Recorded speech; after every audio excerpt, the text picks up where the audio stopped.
आने वाले हैं। गोधरा वो जगह है जहां से बिल्किस बानो का केस हुआ और वहां के जो विधायक हैं के एस राहुल, वो ये कह रहे हैं कि जिन लोगों को छोड़ा गया उस केस में वो लोग संस्कारी हैं। हाँ, जो रेपिस्ट हैं वो संस्कारी हैं। जिसने बिल्किस की 3 साल की बेटी का कत्ल किया वो संस्कारी है। एक प्रेग्नेंट औरत महिला का रेप किया संस्कारी है। एक बेटी के सामने उसकी माँ का रेप किया, कोर्ट ने उनको सजा दी और सीबीआई और सीबीआई के जज ने उनके रिलीज को अपोज किया और नरेंद्र मोदी ने उनको छोड़ दिया। तो सब संस्कारी हैं। ये तो बेचारे सब वो गुनाहगार हैं, तो सब संस्कारी लोग हैं। तो इससे जाहिर हो रहा कि बेटी बचाओ बेटी पढ़ाओ एक इतना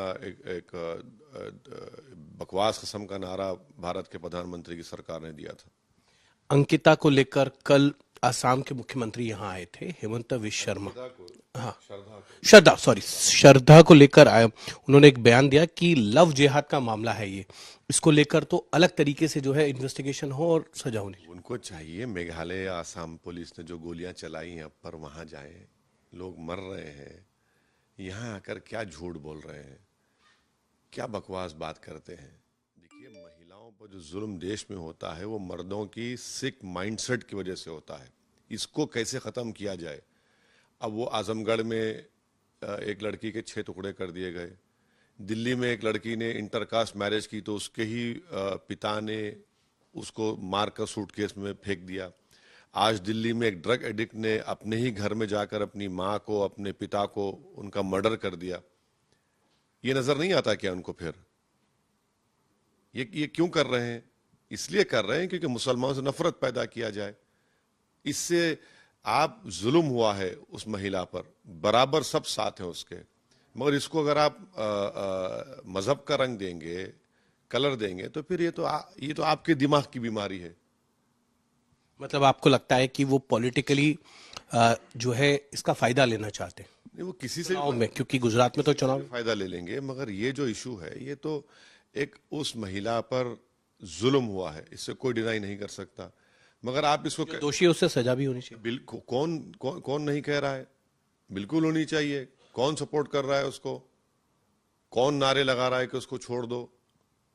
कौन बोल रहा है? वो जुल्म हुआ है। मगर अगर आप इसको इस तरह से अगर आप देखेंगे तो फिर आप तो उन महिलाओं को जो जुल्म हो रहा है वो गलती होगी। कल आप अखबार उठाकर देखिए, यूनाइटेड नेशन के सेक्रेटरी जनरल ने कहा कि महिलाओं पर जुल्म होता है, इसको रोकने की जरूरत है। तो इसको रोकने की जरूरत है।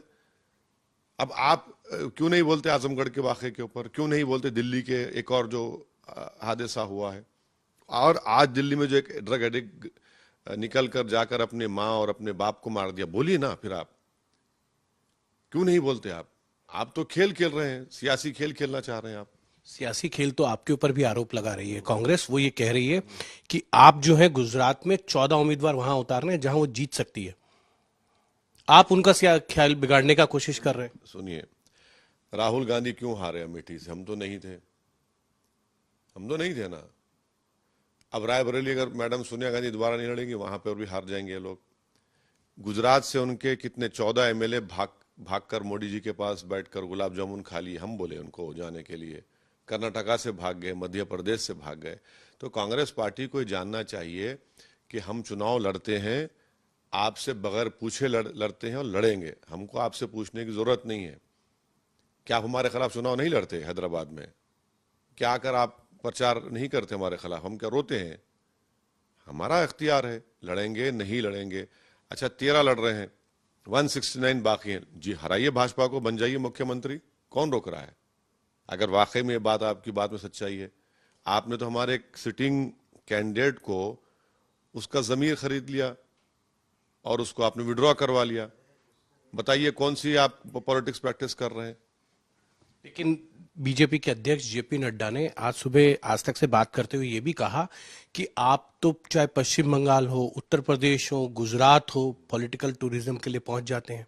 दिल्ली में भी तो अच्छा है ना। देखिए, एक बात तो साफ जाहिर हो गई कि नड्डा भी नाखुश और जो आदमी पैदल चल रहा है वो भी नाखुश और हम खुश। आप खुश हैं, इसलिए तो कांग्रेस कह रही है कि आप बीजेपी की बी टीम के तौर पे काम करते हैं। छोड़ दीजिए उनको। अब वो अमेठी हार गए तो क्या पूछ के हारे? 27 साल से गुजरात नहीं जीत पा रहे हैं। तो क्या आप हरा पाए भाजपा को? तो आप भी सेटिंग कर लिए थे क्या?